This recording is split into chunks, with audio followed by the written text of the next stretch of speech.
They're the liberal rednecks. They like cornbread and butt sex. They care way too much but don't give a fuck. They're the liberal rednecks that makes some people upset, but they got 3 big old dicks that you can suck. Do you ever feel like money is just flying out of your account and you have no idea where it's going? Well, I know. It's all those subscriptions. So I use Rocket Money to help me find what subscriptions I'm actually spending money on. It was eye-opening, and I had them cancel the ones that I didn't use anymore. Stop wasting money on things you don't use. Cancel your unwanted subscriptions by going to rocketmoney.com/wellread. That's rocketmoney.com/wellread. rocketmoney.com/wellread. Listen, y'all, no matter how you're approaching 2024, electric e-bikes can help you go the distance. From commutes to adventures, riders of all abilities can explore this new year with electric e-bikes. Explore 2024 with electric e-bikes, the most accessible and adventurous e-bikes ever. Visit electricebikes.com to learn more, and be sure to mention that the WellRED podcast sent you in the post-checkout survey. That's LECTRIC ebikes.com. Everybody, it's Caleb Synan. Look at that. Hell yeah, it is. He's been sitting here for 10 minutes while we do ads and stuff. I'm not saying anything. It's funny if Caleb was like, let's talk about communism for an hour and a half. How about that? Yeah. If you guys have been listening for a while, you know Caleb. He's been on here before, but it has been a long time. It's been a long time, dude. Shouldn't have left you. I was so pumped when y'all said we had like 3 pre-rolls. I was like, oh shit. I don't know this all these fancy podcast terms. But no, I've been tried to get you on here a couple times, but we couldn't get the schedule to line up. But this is Georgia's own Caleb Synan. Very, very, very funny guy, and we've all known each other for years and years at this point. It's so long. Yeah. Doesn't everyone else we know remember when we all met, you know, back in the day? Everyone looks like shit now. Except us. Except us. Well, yeah, right. The 3 of us look the same, but man, people look like shit out here. Yeah, well, I have looked like so many different shades of shit over that intervening decade or whatever. Right now, I'm kind of in between shit shades, sort of. But Corey, I was actually talking with my wife about this last night because we saw a young bald man on a TV show, but Corey's like, Corey unfortunately went bald very early in life. But the upside to that is he looks basically the same age forever and will. It's like the Patrick Stewart effect. You know, Patrick Stewart has looked the same age for like 50 years. Well, Corey's going to be one of those guys. So, Benjamin Butthole. You looked. You were always funny, but you did look worse 10 years ago. He did, right? I know. It's weird. What did you do? What are you doing now? I got money. That's basically it. Trey, can I finish your thought from 3.5 minutes ago? Well, I don't even remember what I was. Without a dope beat to step to, it's been killing me. I know. Well, Caleb sat down before we were rolling, and he was like, "Damn, dude, I feel like it's been like 10 years." And I said, "Yeah, it's been a long time. I shouldn't have left you without a dope beat to step to." And I did want to. Do y'all have any? Like, I have. There's certain phrases that if I hear them or say them, it's like a compulsion. Like, at least internally, I finish the song lyric or whatever it is. Hot-blooded every day. Somebody goes, "It's hot." Hot-blooded. I can't help it. I don't like that song, but it's in there forever. Nice. That's just okay. So it's not just me. I'm trying. It's even just like God, and I barely know who Jack Harlow is, but somehow Jack Harlow got on my list, and it's literally just goddamn. If I hear it the right way, it's like goddamn, and then my brain goes, spending money at the club like Sam's. Right, yes, she a little freak on cam, and then I can stop after I do that. And you doing Jack Harlow's better than Ben Shapiro doing Wet Ass Pussy. I love it, dude. At least there's that. It makes me so happy. Yeah. Cho, do you have any of those? Do that? I definitely got a lot of them. I feel on the spot right now and I can't think of them. I probably have a million of them. There's a lot I have that I don't actually finish the actual lyrics, but I've got like parodies in my mind. Like if someone goes, ooh, ooh, I go, Jackie Drew, because that was my buddy's mom. And we used, every time we'd see her, we'd go, ooh, ooh, Jackie Drew, because she wasn't hot. So it was like you know what I mean? It was like ironic. Oh, so Did she get that? Did this poor, nice She lady thought it was funny, understand? you know. Okay, all right. Yeah. it's I the don't know. worst. There's a bunch of them. My girlfriend's name is Jenny, and when your girlfriend's name is Jenny, you got to deal with everyone on Earth going, Jenny. Yeah, And I'm right. like, it's a little problematic, you know? Just to constantly be like, hey, do you have AIDS? Right. It's just like, geez, Let me ask you. leave my girlfriend alone. Let me ask you a couple other questions about her. Are you ever fooled by the rocks that she's got? And also, where is she from? She's is it from the Grayson, block? Georgia. It Oh, doesn't okay, sound not as the good. block. Okay, yeah. Yeah. Jenny from Grayson, She Georgia. is not from the block. Yeah, all right. But I don't know. Oh, that's one. If someone goes, damn, and Amber does this one. If I go, damn, Amber goes, I wish I was your lover. She does that. Yeah. I thought of Amber because you were talking about whores with AIDS. I just now realized that. That's his lovely wife. I'm always talking about whores with AIDS. Mother of his dude. children, horse with AIDS, good topic. Speaking of Corey's family, you probably, years ago, did you ever meet Corey's dad? Corey's dad's around sometimes I at don't know if I shows and did. shit. Are you going to tell the story, Corey? Because I've been waiting with bated breath. People in the audience don't even know. So you've never met his dad, but, you know, his dad's how would you describe your dad, Joe? He's a sweetheart. You remember the movie, Goofy movie? Yes. You know, Goofy's friend, is it Pete? Yeah. yeah.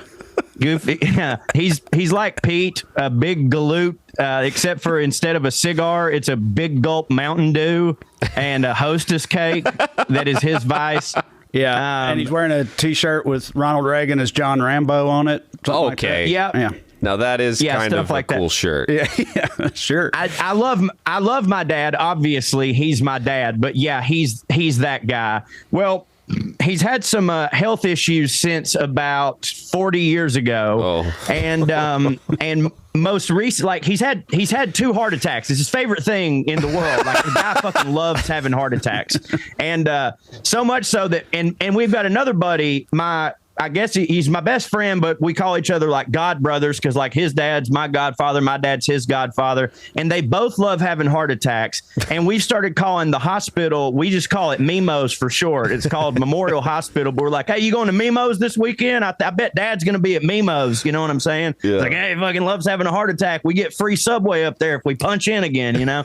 And so anyways, Mom calls me a couple days ago. Mom calls me a couple days ago. She's like, hey, we think your dad's about to have to go to the hospital. I'm like, oh, okay, you know, what's fucking new, whatever.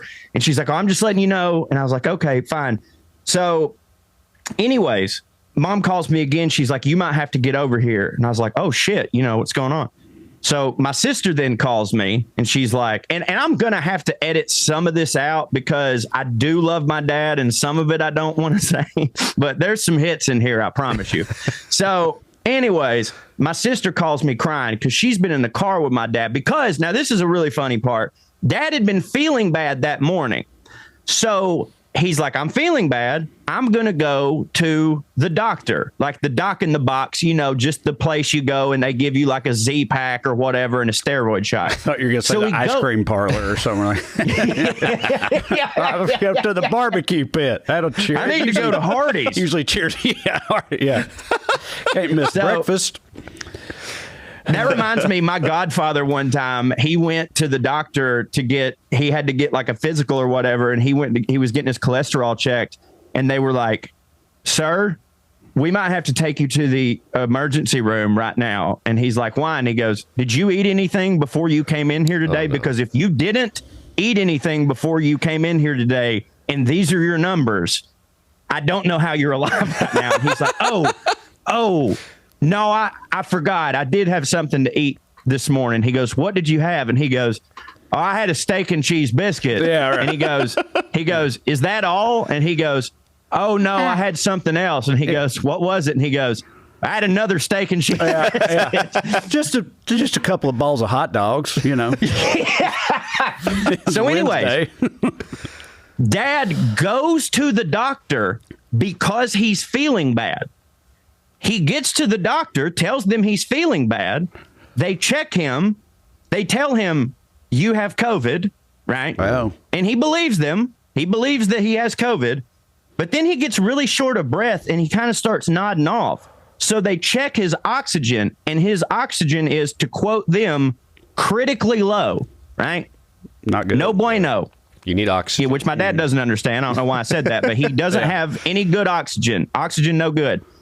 And they go, sir, we need to call the ambulance or take you to the emergency room right now. And he's like, no, I'm okay. I'm going to go home. And my sister's with him. And they're like, sir, your oxygen needs to be here. Now, it can be here, but yours is at here. And for our audio-only listeners, I'm pointing at a place that it's not good for your oxygen to be. That's where my dad's oxygen was. And he goes, I ain't going to no goddamn hospital. Oh, and my sister's like, Dad, they're telling you to go to the hospital. And he's like, oh, what do they know? And she's What like, do these doctors Dad, know about this who oxygen knows? stuff? Yeah. If it's not the doctors, who is it? Yeah, right.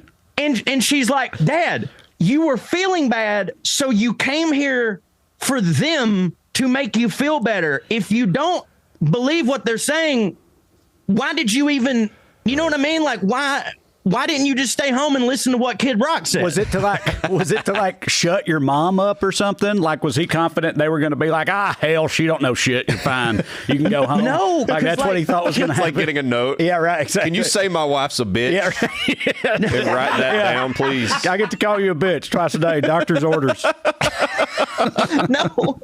No, because like, it's weird. It's the duality of my dad, right? It's the duality of my dad, because I've told you this a bunch. Like, my dad truly will be like, man, did you listen to Kid Rock's latest stump speech? Goddamn, I'll tell you what, that guy, he really knows what he's talking about. But then the other day, like while we were at the hospital, my dad's like, you know, I got to tell you, I've been watching Barry, and I think that's my favorite television program that I've ever seen in my life. And I'm like, what the fuck? Like, who are you?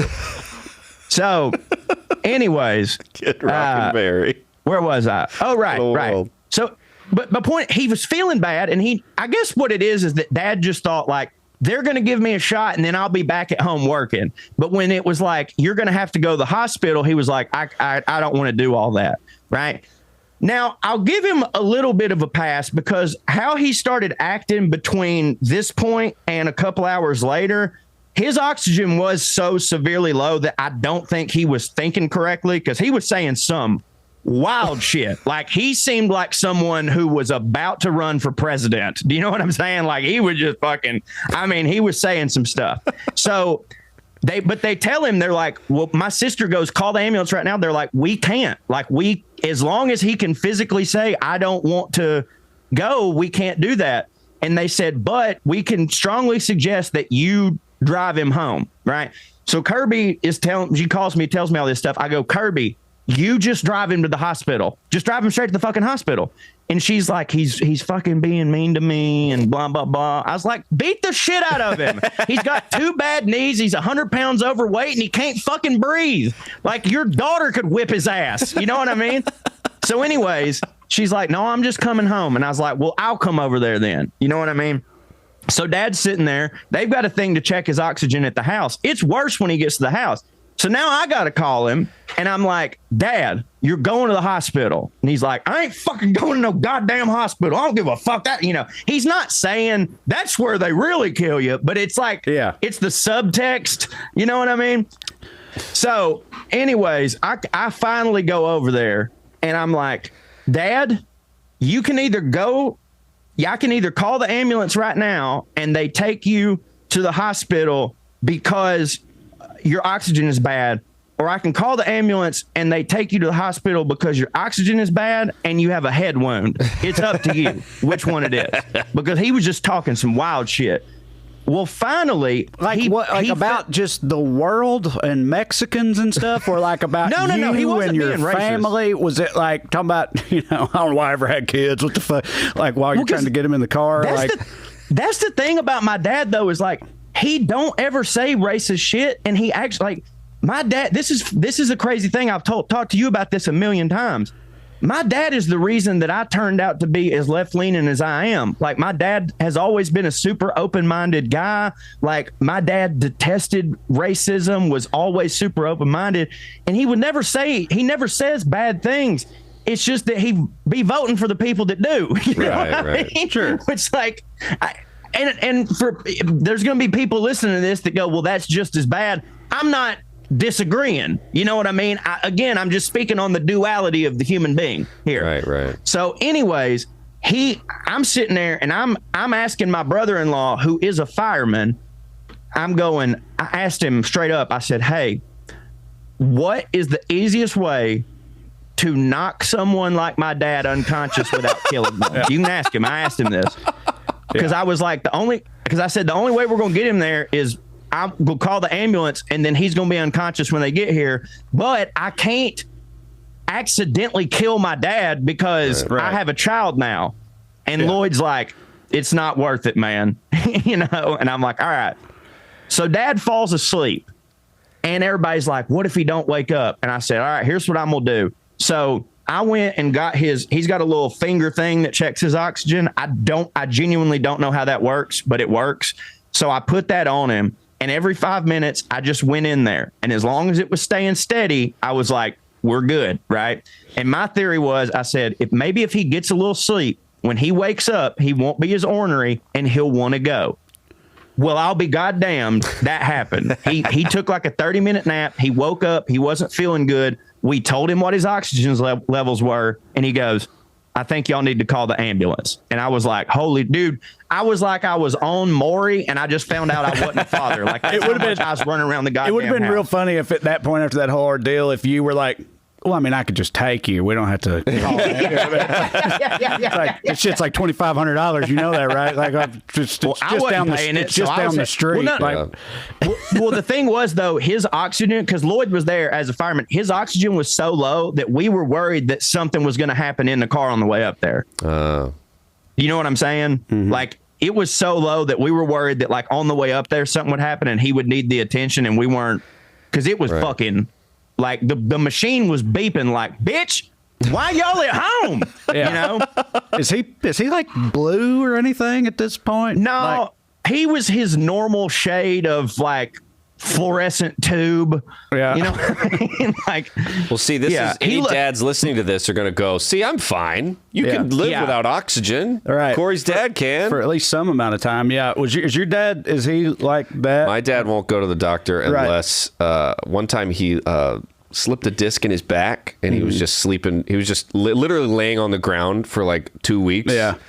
And we were like, you should go see a doctor. And he's like, and it's like, there's no way they're going to have pseudoscience for your back. Like, right. You know what I mean? It's a back. Right. They're not going to. I don't know because I haven't been, but I've heard that pseudoscience for your back is just called chiropractic. Right. Or whatever. But like you go to an actual doctor, I think it's a little different. I had during and at the end of COVID and stuff, I had a bit about this for a while. It was like, I was so shocked at first that people weren't listening to doctors during COVID, but then I started thinking about my own life experience, and I was like, I don't know why I'm at all surprised. No man in my family has ever listened to a goddamn doctor, like ever. And like science was hard. Like now, like we got to be on the left and like love science, but it sucks. Like it always kicked my ass in school. Yeah.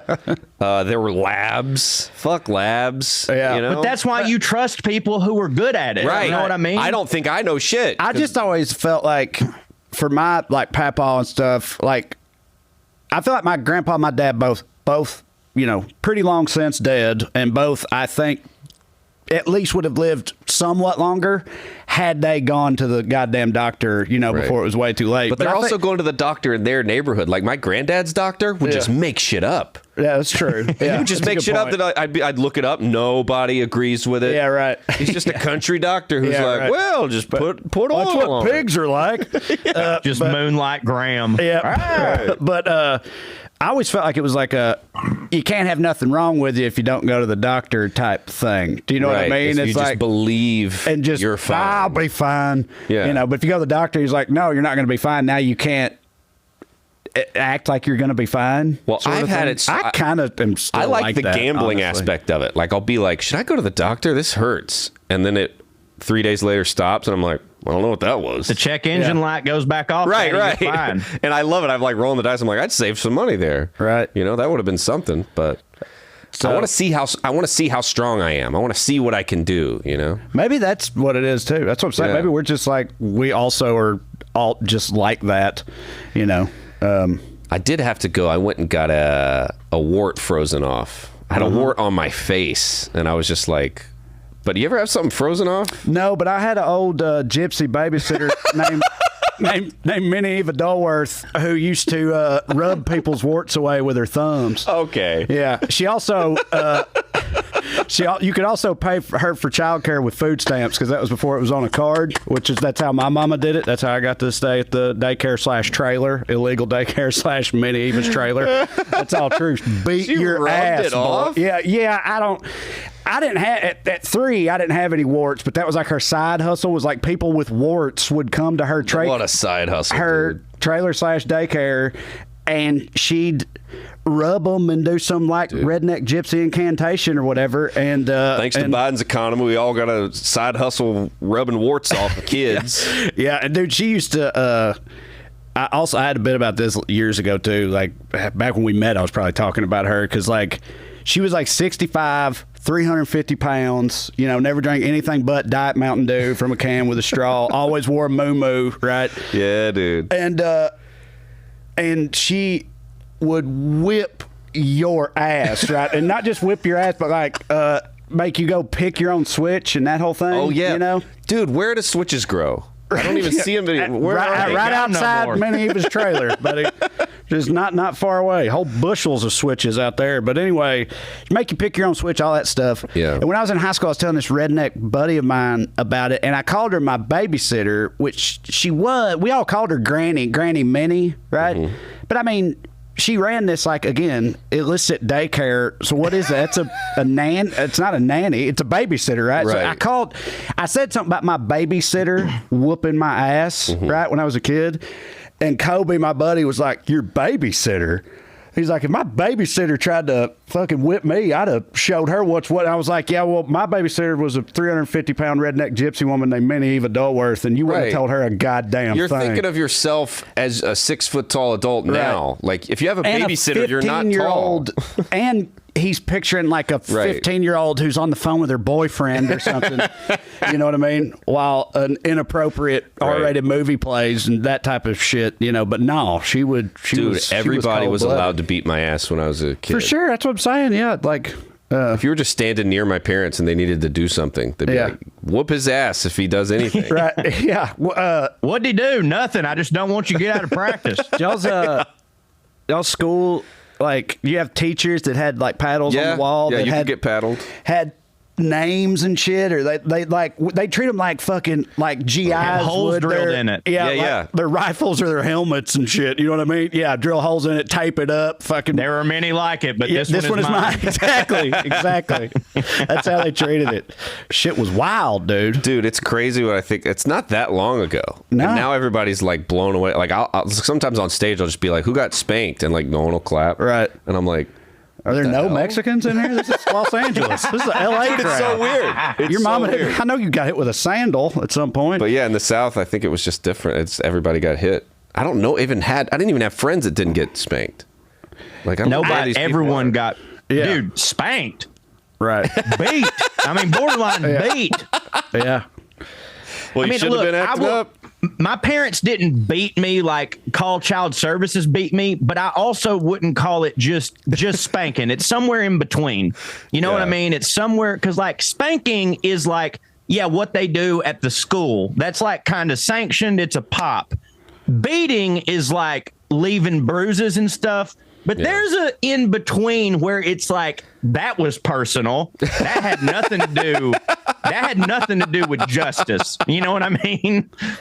I remember seeing a movie when I was a kid, and it was about a mom, and the mom goes like, whenever I had to spank, I would always take a break. I would eat some milk and cookies and calm down, because I never wanted to hit my kids when I was mad. Mm-hmm. And my mom muted it and was like, I'm not doing that. Yeah. I was just like, thanks for that. You might get away with that shit then.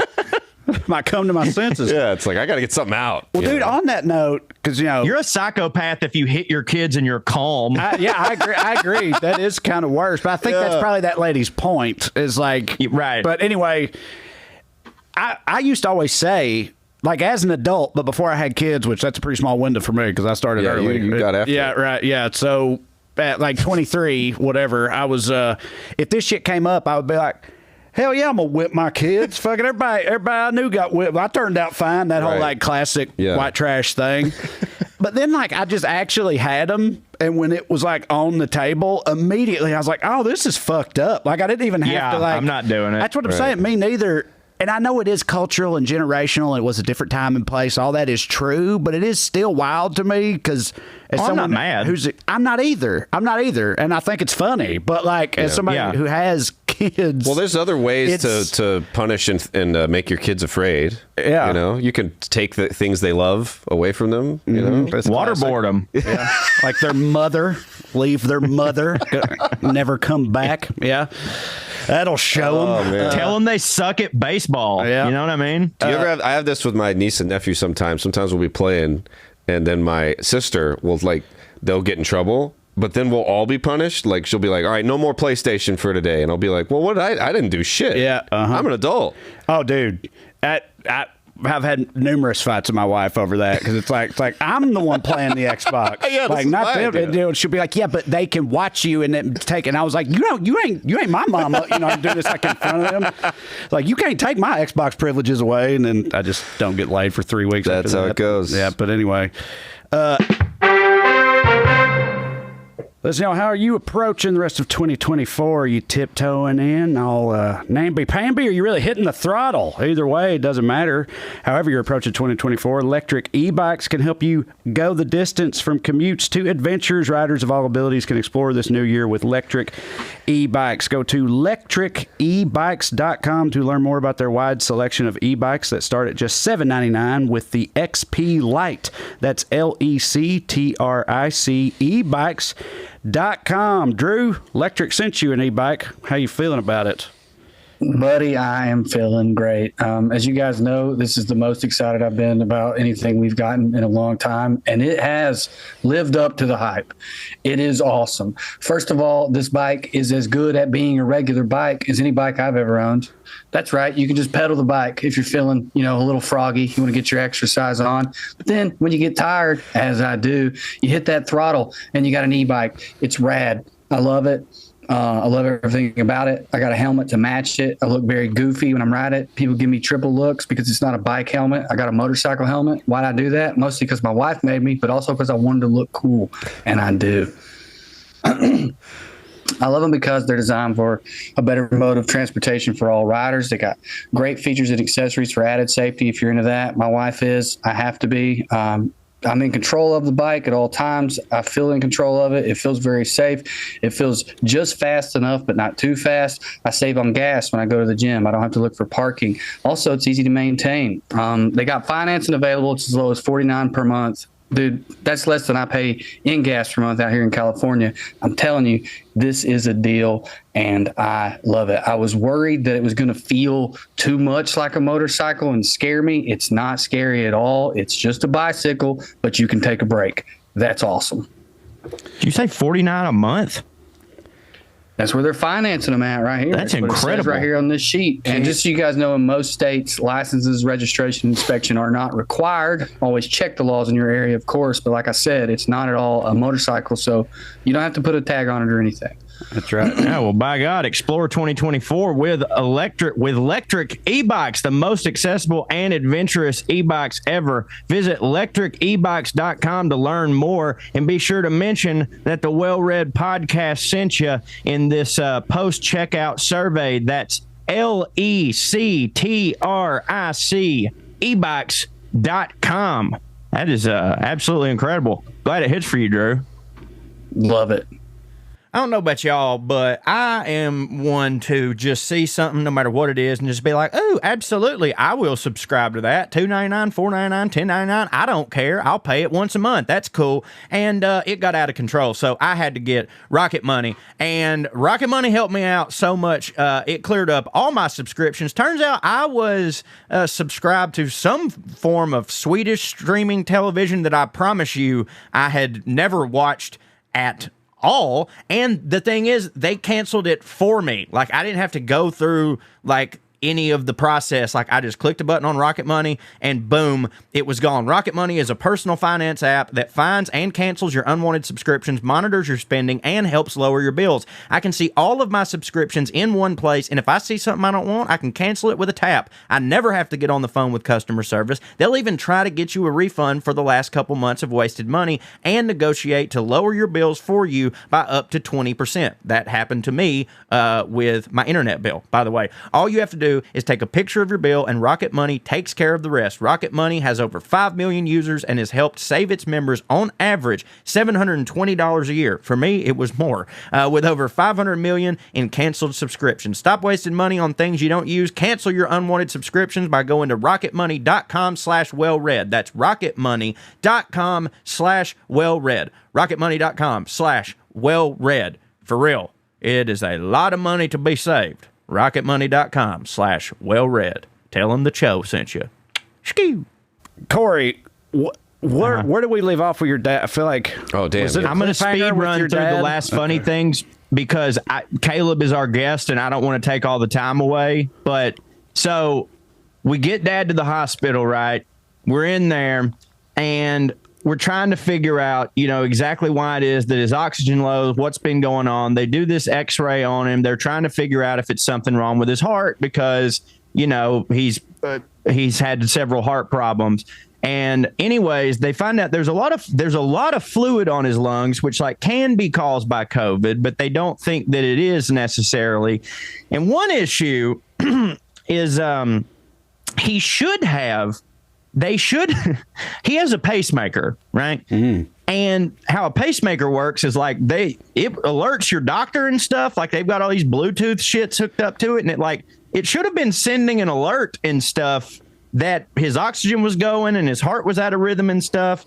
But see, the thing is that a couple months ago, there was this beeping noise that had really been driving Dad insane in his room. And so he went and unplugged the thing that was beeping, which was his pacemaker receiver. And the reason that it was beeping was because his pacemaker was dying, everybody. His pacemaker was dying. Dude, it's like your smoke alarm going off and you walk out and there's smoke everywhere and you just hit it with a fucking broomstick till it's shut the fuck up. It's 3 a.m. And then you just go burn to death in your bed after that.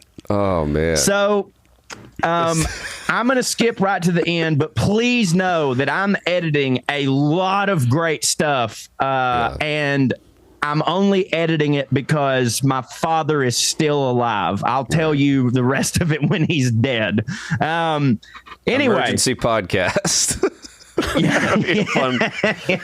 Fun alert on our phones. Anyways, towards the end of our stay, I stay with him mainly all through the night. My mom couldn't because she had become ill with COVID, and she had to go home. So, anyways, I'm there, and it's 9:30 at night, and I got to get home to my family, fearing that I now have COVID, of course, which I didn't. So the doctors got the results back of the fluid on his lungs, and and I hadn't told you this, Trae. The reason that he had so much fluid on his lungs, and I shit you not, they'd been asking him about his diet and all sorts of stuff, and they asked my mom what he drank all day. And, of course, he started lying, and my mom had to tell him exactly what it was. He's on all these Lasix and stuff for his heart, which make you retain fluid, right? The reason that there was so much fluid on his lungs and on his heart is because he drinks 2 gallons of Milo's diet sweet tea a day. I swear to God, it's going to sound like bullshit, but I swear to God, when you were so they got the test results back from the fluid on his lungs, I almost went, this is just sweet tea. Yep. And by the way, that's why his oxygen levels were low. The only reason that he was in the hospital is because instead of drinking water, he drinks 2 gallons of fucking diet tea a day. He was like drowning himself in diet tea. Yeah. Do you think He this was will affect gurgling your tea. sweet tea sponsorship? You think Milo's is going to be pissed? Hell, he didn't, Maybe. they didn't give him a sponsorship. Yeah, he's still alive. He's still going. Right. He's still going. Good enough to almost kill yourself with. You could have 2 gallons a day. That's the limit, I guess. Yeah. So And he, of course, this is where I get it from. He got really fucking defensive about it. And he was like, well, the goddamn pills they give me make me so fucking thirsty. What am I supposed to do? And everyone in unison went, have a cup of water, dickhead. yeah. Yeah, you drink water. You drink enough water, because that's another thing too. I don't think anyone's ever drinking drank enough water. Right. I mean, I try to. I'm a pretty big water. I go hard with the water. I do too, but like, I also want to enjoy my life. what's another like Southern generational thing? I feel like I said earlier, that babysitter Granny Minnie, she never drank anything but Diet Mountain Dews. People just, Oh, dude, I don't think I saw drink someone water. drinking water until like 2009. Maybe. I don't know how you. Oh, it was live later like for that. me. Oh, dude, we go to church. It would be just, it's all, they go sweet tea or Mountain Dew. Yeah, You'd be like, oh, is there a water Which one's the blood of the Lord today? Yeah. Now roll the kids down to Sunday school. Dude, and at school, they'd be like, well, we're doing our big test, our aptitude test. Everybody line up for your Mountain Dew so that you focus. Or warm milk. Yeah, milk and Mountain Dew. Yeah, and there's no water at school lunch. That's not a little suspicious. Oh yeah. These like, what? 2 cartons of chocolate Fruitopia? milk. We got Fruitopia out the ass, I love though. that shit. Oh, me too, dude. That was good. Oh man, is that still going? I don't know. I haven't heard No. of Fruitopia in a long time. That's a shame. I said Pour that one too. out. I said that too You keep it up with Fruitopia. aggressively, but it's No. not. Yeah, that and Butterfinger babies who's just waiting on the Oh, day. dude. Until they come back. Man, this podcast is getting me riled up. Oh, I want. Okay, speaking of which, it has nothing to do with nostalgia or any of that. But one thing I wanted to ask you about is where you're at mentally on the coming AI overlord situation. Because have you seen the videos this week? Puppies, right? The puppies in the snow. That- Everybody's upset. Yeah, Sora is the name of the program. Yeah. SORA. There's a ton of videos. It's not just the puppies, and it's people walking down city streets at night and stuff, like human beings that look photorealistic.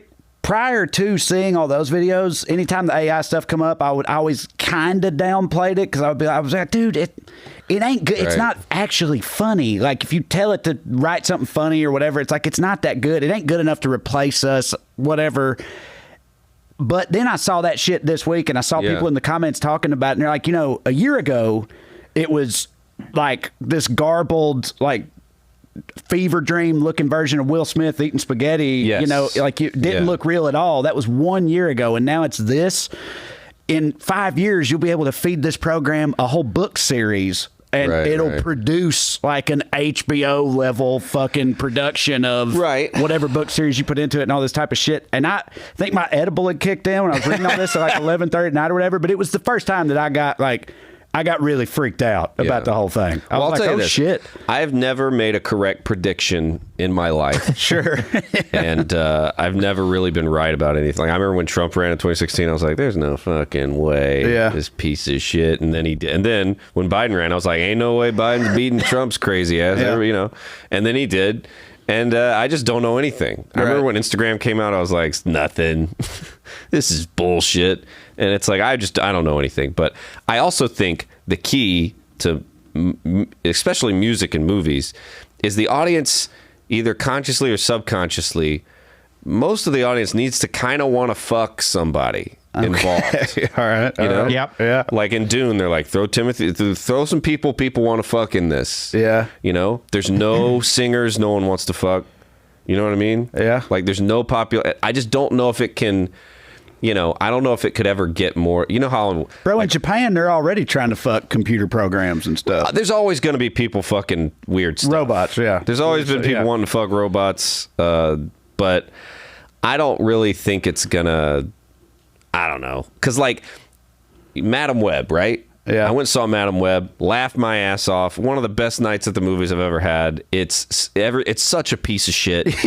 But that's only because you're like, wow, I can't believe someone came up with this and this happened and got promoted. Holy shit.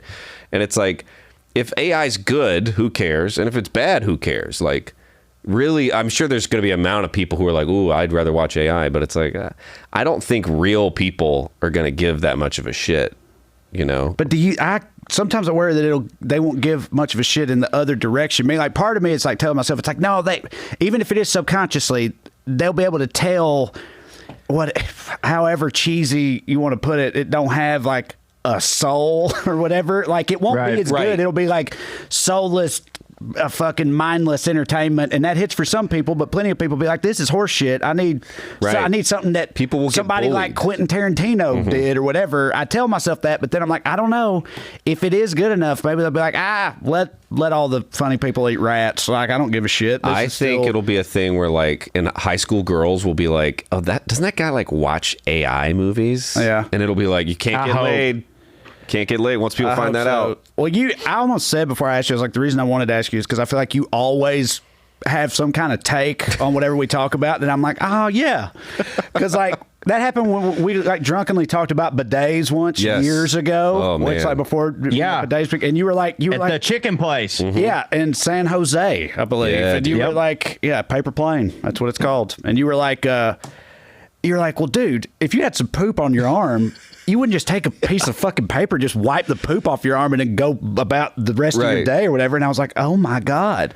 Well, it's more like poop on your belly button. Like there's shit and you just go, whoop. Like, no, you're going to take a shower. Yeah. You got shit in your belly button. Yeah. So, and when you brought up Mingo, it's like a lot of art or whatever is based around people wanting to fuck someone involved. Right. It is something they can't replicate. Well, I mean, again, dude, but you know the fuck bots are coming too, and they're gonna put AI in a fuck bot. And dude, we've been talking about that for a long time. Sign my ass on the dotted line. It's like Cat Williams said in one of his recent specials. He was like, "Ladies, get your pussy game together, because when these robot bitches come out, it's curtains for you, you know, or whatever." So true. But anyway, you know, like, I don't know, man. All this talk like has really been like what y'all just said about, I don't know, who am I to say, whatever. I've been reading a lot about old Hollywood lately, and reading about all the people like Douglas Fairbanks and all the people who were like big into the silent films, and they were like the founders of the Academy. And to read their quotes when like talkies were first a thing, and to hear how they were talking about movies with sound, and they're just all going, oh man, this is such a phase. It's so stupid. Nobody's going to go for it. Don't worry. Because all these other stars were like, oh my God, this is going to be a thing. All of us silent stars are going to be gone. And they're like, listen, it's really no big deal. I promise you, everybody's worried about it right now. And so I talk this mad game about like, this AI thing, it's going to be for some people, but I'm worried, like, are we doing the same thing? You know what I'm saying? Yeah. Well, and also, like, I saw somebody else point out that something I hadn't really thought about. It's like when AI first started getting talked about, like, you know, a lot, however many years ago, 5-6 years ago or something, the assumption back then was like, it was all like self-checkout shit and stuff. The assumption was like, no, it's all right, because this will replace jobs that nobody wants to do. We got to find a way to take care of those people that would work those jobs. And that's when people start talking about UBI or whatever, putting all that shit aside.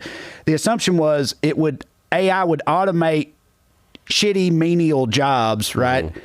So you can focus on what you want to do, but instead it's like coming for the jobs everybody wants to do, or like the dream jobs are like the first on the chopping block or whatever, which is another thing that I hadn't thought about. Like, it's kind of Uno reverse card situation. I don't know, man. I'm I'm not losing sleep the over only it, thing I'm qualified to do other than this is to like work as a checkout boy. So like I'm gonna have nothing to do. Who's gonna be listening to an AI podcast, or going to see an AI, like, you want to watch an AI stand-up special? With stand-up especially, I really feel like everybody knows stand-up is best when you're physically in the room. Of course. And I just, even with a Tupac-style hologram that looks photorealistic, if the dude ain't real and it's all, I just don't think that's going to be the same for people. I think it might replace, like, most, I looked it up because I couldn't believe this shit. Hollywood makes about 700 movies a year. It's about 700. Just Hollywood. And how many of them are good? 15? Yeah. Maybe. Right. So it's like, it might replace the bottom 100. Yeah. I could see, but who gives a shit? No one's even seen it. Like those gas station movies where you're like, who the fuck watched that? Right. You know? But I don't know, maybe. But I don't feel that threatened by it because it's like most stand-ups already make. Because you weren't going to be in any of the movies anyway, so like, right. What does it matter? Yeah, doesn't matter to me.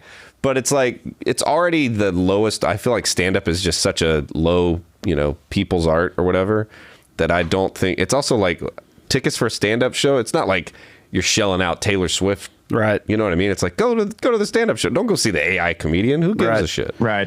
Yeah, well, I hope you're right. Speaking of the bargain bin movies, there's another thing I wanted to ask y'all about. I feel like every comedy podcast on earth has devoted at least some time to talking about Steven Seagal, right? So I'm not going to we don't have to, it's well-worn territory. We don't have to rehash any Steven Seagal talk. I was just thinking the other night, again, while a little high, do we have our own current pop culture Steven Seagal? Because I thought of somebody, and I know I'm putting y'all on the spot. I got a thought.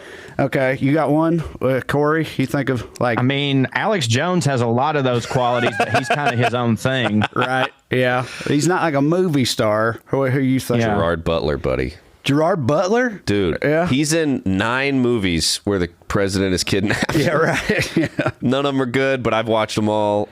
He's in a movie called Plane that came out last year. It's called Plane. No snakes, even. No snakes, just Plane. Just Plane. And he's churning them out, dude. And they're all the exact same movie. They're all the exact same amount of not good and not bad. And Liam Neeson does the same thing, though, bro. But I feel like Gerard Butler, I've seen him in interviews and stuff. I feel like he has some self-awareness about that. And also, he's kind of funny and self-effacing and whatnot. Steven Seagal. Oh, no. Steven Seagal's fat and beats up kids. The person I was thinking, right. So the person I thought of is not in the movie world, but I still think he's very analogous. I think maybe it's DJ Khaled. Because because he's so serious. It's because when he first became a thing, like Steven Seagal, people are like, this dude must hit at something, right? And then gradually over the years, more and more people are like, does this guy hit at anything? Like, what does this guy do? Why is this guy a thing? And he's totally unaware of all of that. He takes himself incredibly seriously. Oh, dude. Like he thinks he's like a defining artistic talent of our time. And at least when Kanye does it, you're like, okay, there was one point where he was a genius. I'm just crazy. Right. It's like, but DJ, you're not breaking ground doing crazy shit. No.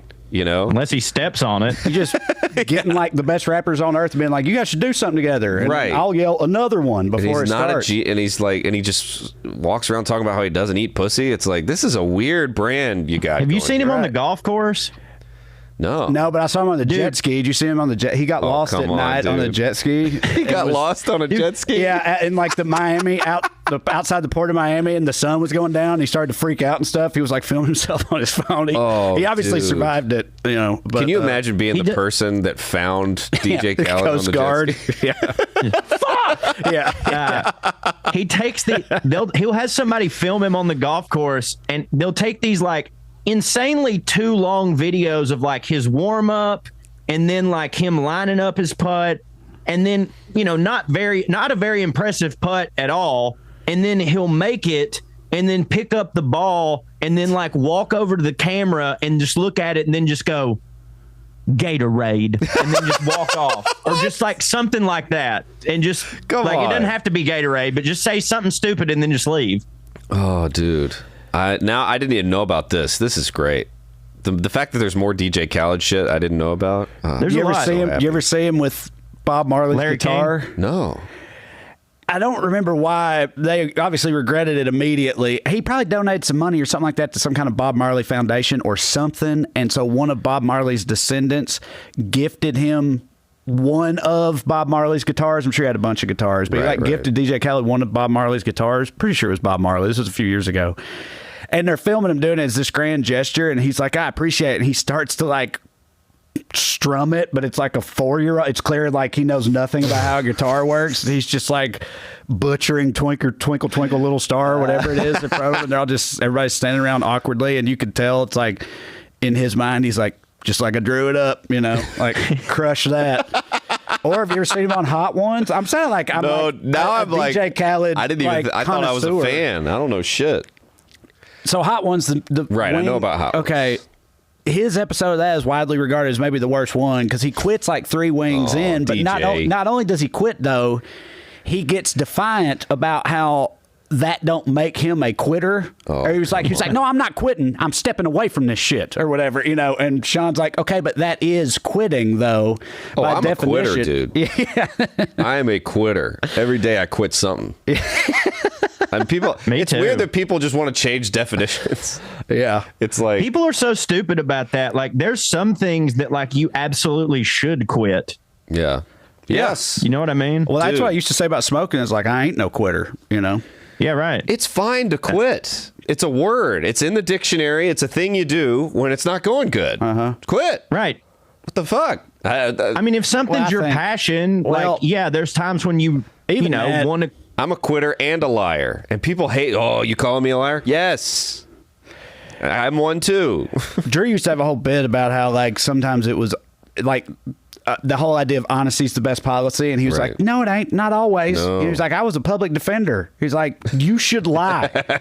And that type of shit. But yeah, the quitting, you said, unless it's your passion, I feel like every comic on earth would agree that, like, especially on the come up when you're starting and over the years, you run into plenty of people that you're like, Right. you really should just quit. And, I'm sure plenty of people thought that about me too, but, Well, dude, the way I was raised is you have to try everything. I tried baseball. I tried football, basketball. I tried everything you could try. Quit them all. And I quit them all. And I quit basketball because I didn't enjoy it. Right. And like my coach was like, what do you mean? He's like, what do you mean? You're just going to be a quitter? And I was like, I don't have fun doing this. It's a waste of my time. I don't like it. This isn't war. But you'll get better. You'll get better if you play. I was like, I don't want to get better. Yeah. I will get better at a thing that I like watching it with my friends. This is pointless. Someone's got to quit. Everyone can't play this. Right. You need people in the stands, Yes. you idiot. And Yes. also, I get drug tested during football. I don't want to get drug tested the next season. Yeah. Don't you know those people that, like, and we don't want to say their names, we could, but that have done stand-up for like 20 years and have not gotten funnier or better or even like risen up beyond where you're just like, wow. Okay, look at Caleb. that. They're still doing the same shit. It's like, it blows my mind. I'm like, is no one? We had you on our podcast, and here you go. I used to, especially working at like Side Splitters in Knoxville, starting out, some of the people that would come through there that were like, like old road dogs and stuff, that at least were like, they were working at clubs and whatnot, but you could tell that it was the same actor, at least largely, even having never seen them before, because they've got like fucking OJ jokes or whatever. It might be a hyperbolic. So example, Michael but, Dukakis. Yeah, maybe not quite that bad, but you could just tell it's like they just, go all over the place. Talked to a club owner in Florida who told me, Jamie Morgan told me that he was like, I saw a comic, he came through and he used to do this bit about how he's like, don't I kind of look like Gaddafi? And he was like, it would kill. And then the joke stopped working. Yeah. But he never stopped doing the bit. Yeah. He would just be like, the crowd's weird tonight. And then when they killed Gaddafi, the joke started working again because people remembered what he looked like. And the guy was like, hell yeah. And he's still doing it. Yeah. He's like, he's been doing the joke for 40 years. Yeah, that's to say, at this point, Gaddafi's been dead for... Surely it stopped working again, I would imagine. But I've seen people do their OJ jokes. Like, you can tell it's a 30-year-old OJ joke. And they're just like, well, I don't know. I guess people still know who he is. I'm just like, man, you gotta... That is sad. I start hating my own jokes if they get too old. And like for me, too old is... To my own detriment sometimes. Sometimes I shouldn't give it up. No, I agree. Yeah. If you haven't even... I've got some right now. Like I'm hoping to record my shit relatively soon. And I've got some, they're like 18 months old or something like that. And it's like, I want them to be in the hour when I record it, but I'm getting tired of them though. And it's like, no, I need to stick it out with these because I know I want them to be part of it, but it's like that shit just happens. I mean, I guess it doesn't happen to everybody, but it's like COVID jokes are some of my favorite because sometimes I can tell I'm like, oh, that's the newest joke they wrote and it was the first week of COVID. Yeah. When they haven't updated it and you're like, shit. But yeah, it's like you can't. I wonder who's done a joke the longest. Well, I have an answer. I almost brought him up. I'm only going to drop this guy's name because he seemed completely above board and like upfront about this. He seemed totally unapologetic about it. But I listened to Marin's episode with Gary Mule Deer, who was like great episode, 70s You know, Gary Muledeer is? Yeah. Like a 70s guy who then got into Grand He's Ole at the Opry. Opry this week. If we're going to talk about him, we'll plug him. Yeah, he's at the Opry all the time because he's also a musician. He does like musical jokes and stuff and kind of like country music adjacent things or whatever. And he's been around in that world for a long time. And he said on the show that he has, I'm pretty sure he said the first night he ever went up, ever, at like some open mic in Oklahoma or wherever it was, he had come up with a couple little bits he would do, something about like losing the pick in the guitar or something like that for his first ever stage appearance. And I'm pretty sure he said he still does those to this. And this is in like 1967 or something like that. It was like the first time he went up. So it's like, it's got to be that guy, I think. Yeah, that's like, probably it. That's a long time, like before the moon landing. And he's like, this joke still works. Before the moon landing, yeah. This joke's still going. But it's like they're not, you know, like I said, they're like little, it's more like vaudeville type things that, he, you know what I'm saying? It's like it's a gag using things the like guitar that kind of make sense that they'll just kind of involuntarily come out every now and then. Yeah. Right. Or like, You know? I've seen, you know, it's sort of a thing just a ton of comics do, but when someone's laughing at the wrong time in the crowd, everybody's got kind of a thing they do about the late laugher or whatever, where it's just, you're just kind of acknowledging it. But I'm sure there was someone who's like, I came up with the late laugh. I came up with acknowledging the late laugher. And it's like, that's not a, that's something. Well, you know? this fucking episode flew by. That's Hell yeah, how much fun it is to have Caleb Synan around. But tell everybody where they can see you and on the road and all that. I'm on the road all the time, doing a bunch of clubs and stuff. So come out there. I think I'm in Boston next week at the Comedy Scene. It's right where the Patriots play. It's like around there. Nice. I don't know geography, but you know where they're near the Patriots Stadium. And check me out. I do a podcast every week called What's It Called with Dave Ross, and it's just being an idiot. But It's very funny. It's a and funny I love show. it so much. Thanks, man. And follow me online at Caleb Synan, and I'm out there. I'm doing the road all the time. Yeah, me too. I'll be at Helium and Indy next week, and then I got DC and Virginia and Pittsburgh and other places coming up. So go to TreyCrowder.com and check it out. Come and see me. Hell yeah. Cordy. Hey, this Wednesday, Puttin On Airs celebrates its 100th episode, and we are live streaming it at 7 p.m. Eastern Time on our YouTube, which you can find at watchpoa.com. It will also be streaming on all of Trae Crowder's socials. That is Puttin On Airs live streaming this Wednesday, 7 p.m. Eastern, watchpoa.com. And also, anybody in Chattanooga or the Chattanooga area, your boy, the Buttercream Dream, is making his in-ring debut at the Scenic City Royal Rumble, Daddy, March the 2nd at East Hamilton Middle School for raising money because their school burnt down or someone stole their library or some shit. I don't know, but we're raising money, and I'm going to go whip a bunch of people's asses at the Royal Rumble, March 2nd, East Hamilton Middle School. Get your tickets at, the link will be in the description here. Because I can't remember it off the top of my head. Sing us out, baby. Oh, yeah. Thank you all for listening to the WellRED Show. We'd love to stick around longer, but we got to go. Tune in next week if you got nothing to do. Thank you. God bless you. Good night and skew. All right.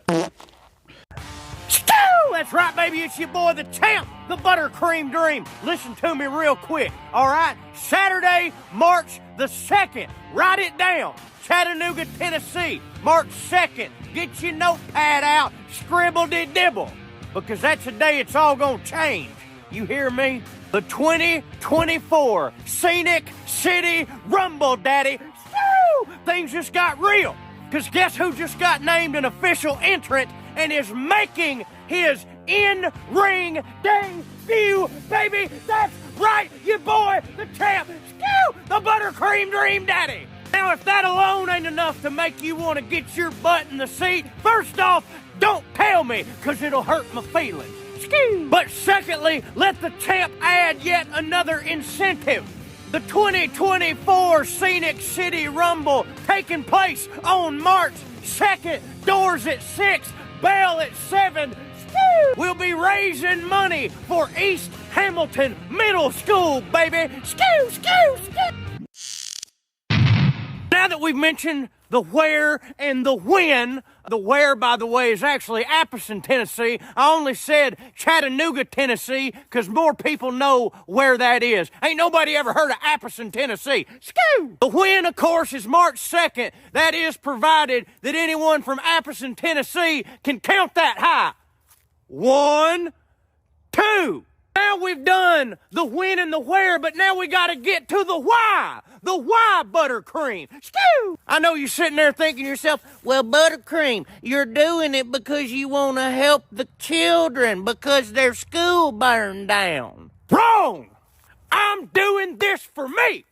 For mine. The Buttercream Dream's doing this, Jack, so that I can prove to everybody once and for all that I don't just talk the talk, but I walk the walk, brother. People only know me as a funny man, but they have no idea I'm bad as bad can be, baby. That's right, Daddy. You think I gotta be performing in middle schools? Are you kidding me? The Buttercream Dream has written not 1, but 2 books. And while they didn't do great, they did pretty good. You think the Buttercream Dream needs to be performing at middle schools like the rest of these jabronis? I'm certified Hollywood, baby. Put me on the first flight out. I'm in L.A. sitting at Spielberg's house drinking champagne in the E.T. helmet. Skoo! Oh, but Buttercream Dream, you've never wrestled before. I took a guitar shot from Jeff Jarrett, and last I checked, this was a Royal Rumble. You know how much core strength you develop when you waller on the ground with a baby all day? I believe I can keep myself from going over the top rope. Especially when my opponents are... Sorry, the Buttercream Dream had to write them down because they're so unmemorable. Rob Killjoy, Joey Hyder, Casey Owens, Hippie Johnny. I think I'll be okay. Skoo! Now listen here real quick. I'll be the first to admit that I've let myself go just a smidge. But as my Papaw Buttercream used to say, why would you want 6 little muscles when 1 big one'll do just fine? Skoo, skoo, skoo, skoo. That's right. Who needs free weights when you got a free baby, daddy? So if you want to come out, once again, it's Saturday, March 2nd, East Hamilton Middle School, Appleton, Tennessee. Doors at 6, bell at 7, SCIWrestling.com for tickets. Now it's a fundraiser. What are they spending the money on? Well, it's a school in Tennessee, so you know it ain't books. Skoo!